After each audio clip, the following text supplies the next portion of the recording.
Olá, sejam muito bem-vindos a mais um episódio do SBDcast, o podcast da Sociedade Brasileira de Diabetes, que visa levar educação em diabetes para os quatro cantos do Brasil, para você aí que está ouvindo a gente.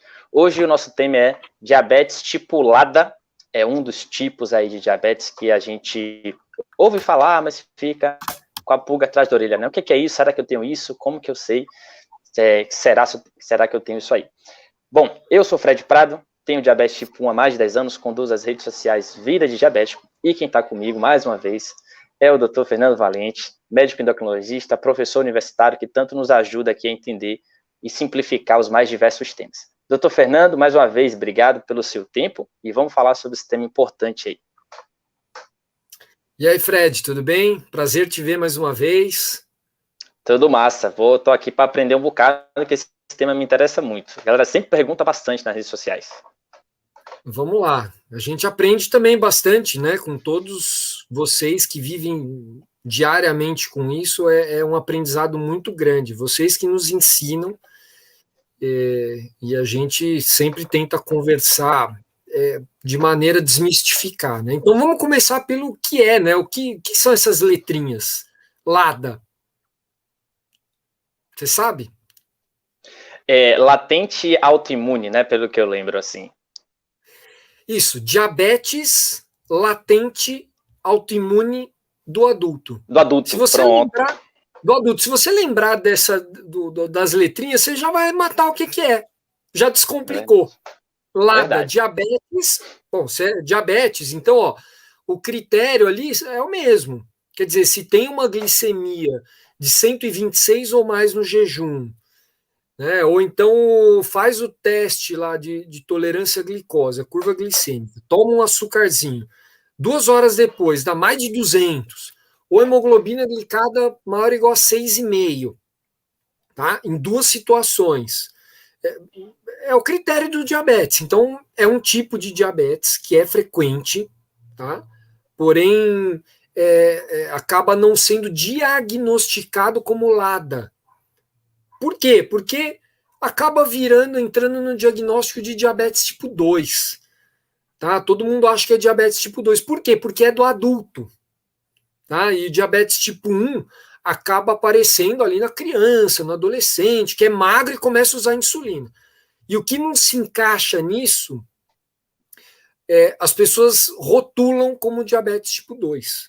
Só que tem mais de 50 tipos de diabetes.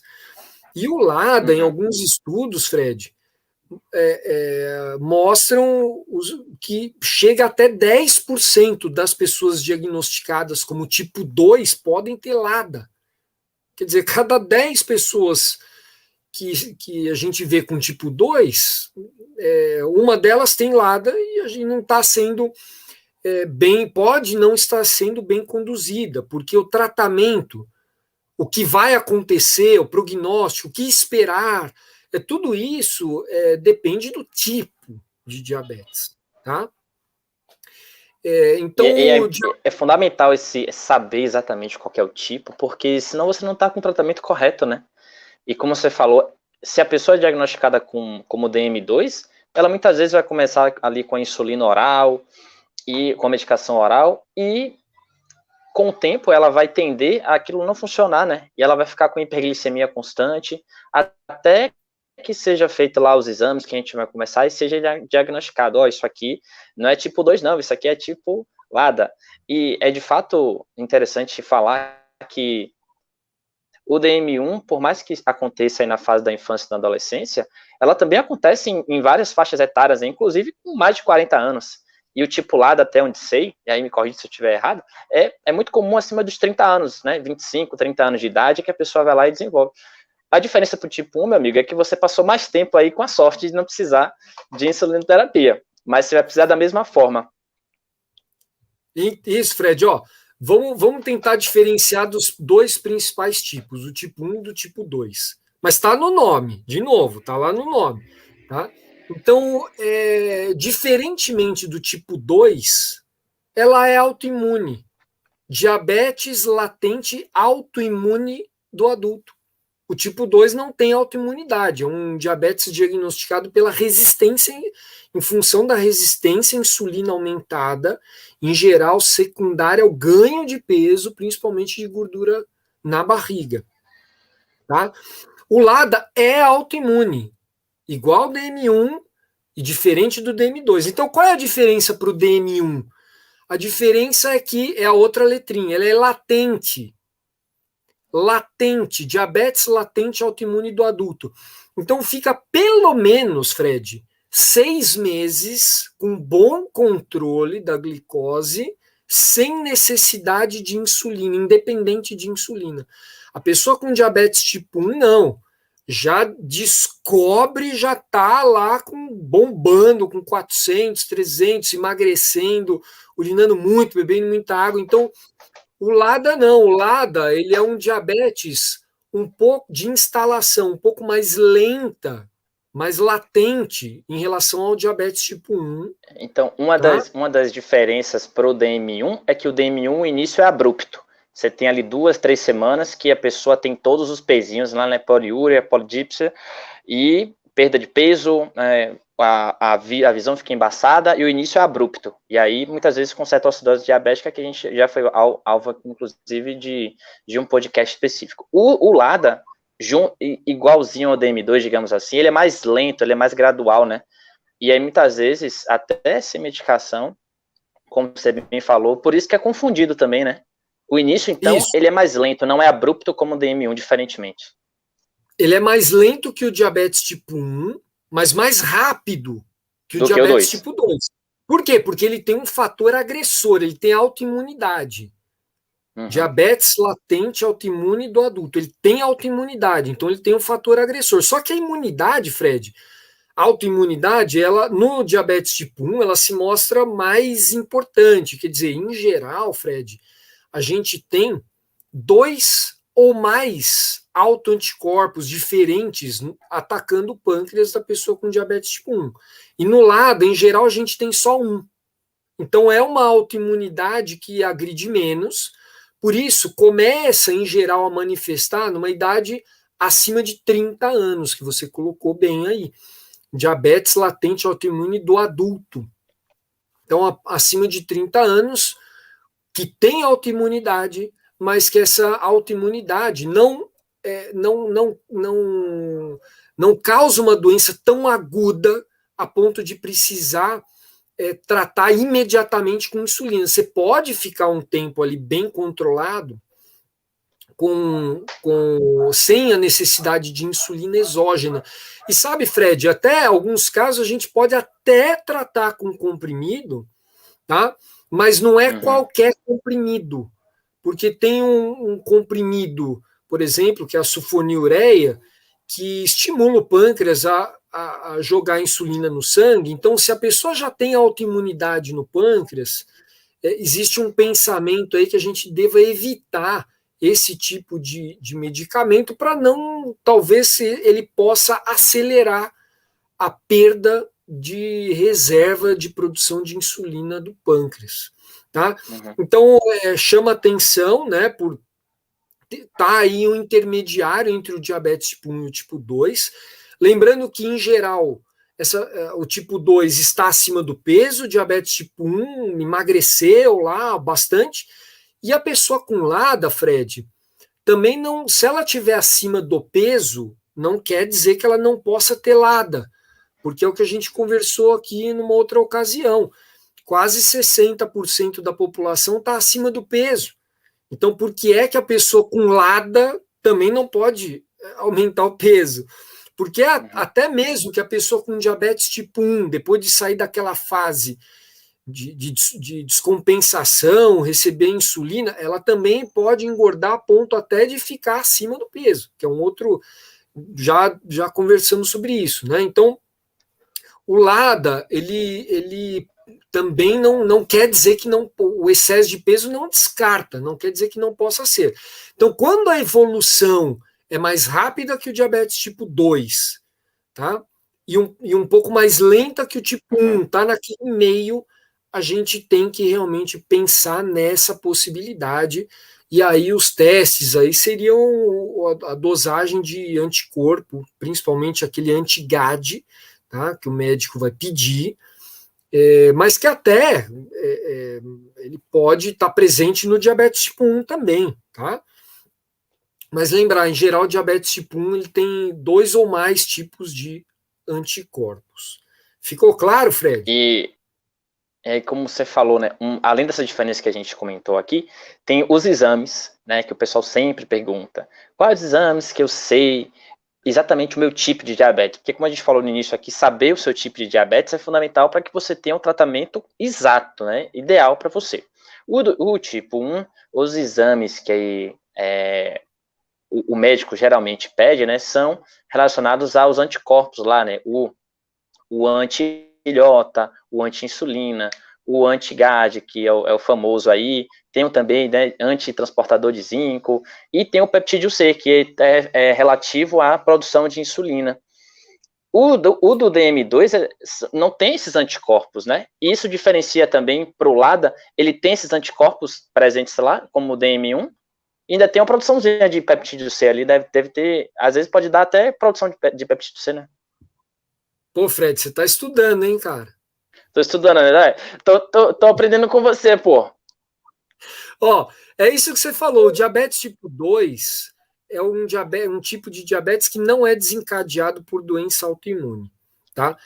Mas o LADA, ele tem um desses autoanticorpos que, em geral, é o anti-GAD. Agora, isso que você falou é muito importante, que é o peptídeo C. O peptídeo C representa o quê, Fred? O peptídeo C, ele sinaliza para quanto que o pâncreas produz de insulina. Então, por exemplo, se você começou a desenvolver o diabetes tipo 1, você começou lá a tomar insulina, né? O que é esperado para quem tem tipo 1?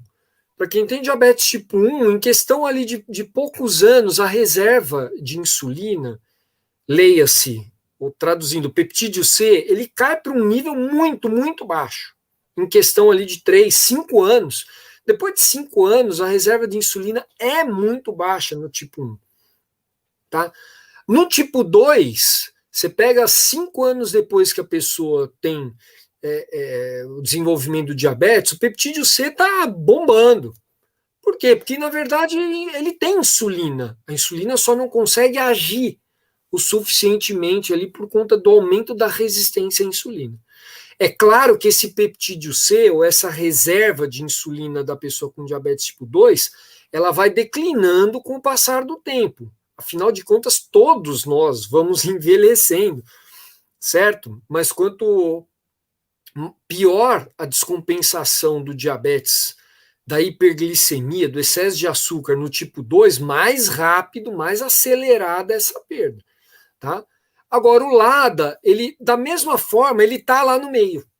Ele tem um peptídeo C, que não é ótimo, alto, como o tipo 2, mas também não é zero, como o diabetes tipo 1. Ele está ali com o peptídeo C ainda detectável, mas que está ali um pouquinho mais baixo. Então, ele tem uma reservinha, ainda por isso que ele consegue, num primeiro momento, ficar sem depender de insulina exógena, tá? E mesmo quando ele começa a usar insulina, a variabilidade da glicose, do açúcar no sangue, ela é menor em comparação ao diabetes do tipo 1, por conta dessa reserva ainda de insulina. Quer dizer, a glicose começa a cair, a secreção do pâncreas ela diminui. A glicose começa a subir, o pâncreas ajuda ali a produzir mais, a jogar mais insulina. Tá? Então ele vai como se fosse, eu lembrei aqui da lua de mel, né? Como se fosse essa fase de lua de mel, entre aspas, assim, né? Perfeito. Ainda tem ali uma produção de insulina, mas vai tender a daqui a algum tempo parar, porque se vai durar 6 meses, 1 ano, 2 anos, não sabemos, né? Perfeito. Depende do quanto você preservar o resto que ainda rola. Perfeito. Vamos dizer que é uma lua de mel que pode durar, é um casamento perfeito aí que você vai, né? A lua de mel ela fica durando e sem insulina, né? Agora, é importante dizer isso. A pessoa que tem LADA, ela vai precisar de insulina muito antes do que a que tem tipo 2, de modo geral, né? Assim, cada pessoa é uma história diferente. E por isso que não tem uma receita de bolo, que precisa acompanhar com o médico, precisa acompanhar com a equipe os profissionais de saúde, tá? Mas de modo geral, como a reserva de insulina do pâncreas da pessoa acumulada é menor, ela esgota mais cedo, tá? E aí precisa usar a insulina mais cedo. Tá? E o que a gente vê aqui, infelizmente, é um atraso, uma inércia dos médicos para prescrever insulina. Tá? Fica naquela, vamos tentar mais um pouquinho com dieta, exercício. Olha, se você não se comportar, eu vou dar insulina, como se fosse um castigo, né? A pessoa não tem culpa nenhuma. O pâncreas dela tá pouco a pouco está declinando, então não tem que entender isso como uma falha da pessoa em não conseguir, sim. O pâncreas dela está com um problema lá que você precisa ajudar com um pouco de insulina, né? Ficou claro, Fred? Ficou demais. E o último recado para a galera, e aí é uma questão mesmo que eu vejo na prática. Grande parte dos diagnósticos de diabetes são feitos por clínicos, ou seja, está ali na emergência e um clínico vai lá e diagnostica. Só que o clínico ele não tem um olhar como endocrinologista. E muitas vezes o tratamento é feito da forma errada porque o diagnóstico foi feito de forma errada. Então, se você já tem um diagnóstico de diabetes, é importante que você vá ao médico específico, que é o endocrinologista, porque ele detém o conhecimento para pedir os exames certinhos e fazer o ajuste necessário. É ele que vai saber exatamente qual tipo de insulina, qual tipo de medicação que você vai precisar. Eu vejo muito erro nesse sentido aí, né? Que a pessoa passa um tempão com o tratamento errado, acha que não está funcionando, acha que era para estar certo, só que infelizmente ela tinha um tipo que não estava correspondendo, né? Eu vejo muito isso na prática. Então é importante ter esse cuidado aí. Fred, olha, é importante isso que você falou. E olha, 90% das pessoas com diabetes tipo 2 estão sendo conduzidos por clínicos. Tá? E não há mal nenhum em ser clínico. Só que a gente precisa estudar sempre, né? Porque ninguém sabe tudo de tudo.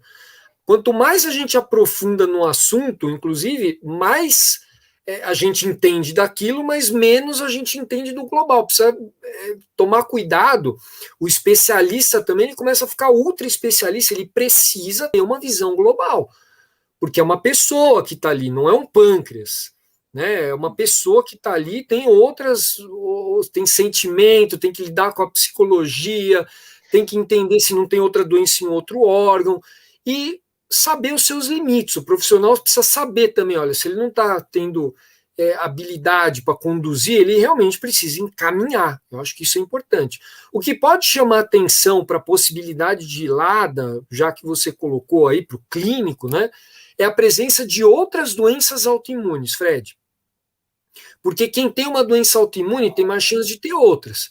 Então a pessoa tem um diabetes ali que apareceu não tão cedo quanto o tipo 1 usualmente aparece, mas também não tão tarde quanto o tipo 2, tem um peso mais ou menos normal, aí vai ver, tem lá uma doença autoimune na tiroide, tiroidite de Hashimoto, ou tem uma doença celíaca, intolerância ao glúten, que é autoimune no intestino, que tem diarreia, tem... Você entendeu? Então isso pode chamar atenção que o diabetes pode ter um componente autoimune também. Mas é aquilo que a gente fala, né, Fred? É estudar sempre. O conhecimento ele tá sempre em renovação e a gente precisa sempre se atualizar. E os clínicos eles podem se capacitar, tem plenas condições, onde a gente tem aí as diretrizes que estão sendo lançadas, né, da Sociedade Brasileira de Diabetes, estão aí à disposição de maneira gratuita e no final das contas, é para isso também que a gente faz esse podcast, né, aqui para o público se inteirar, e tem também lá o podcast para o profissional que queira aprofundar no assunto. Beleza, Fred? Total. Mais uma vez, obrigado pelos esclarecimentos que tornam diabetes mais simples, né? Acho que uma das missões que a gente tem é essa, né? Simplificar o que é complexo. E a medicina evolui tão rápido, né? Que a gente acaba ficando tendo que se atualizar com uma frequência muito grande, porque isso, a medicina está evoluindo, né? Muita coisa boa acontecendo, e a gente não pode parar de estudar nunca. E, enfim, galera, obrigado pelo tempo de vocês também. Espero que a gente tenha conseguido esclarecer esse tema super importante e a gente se vê no próximo SPD Cash. Doutor Fernando, valeu. Abração, Fred. Até mais. Abraço.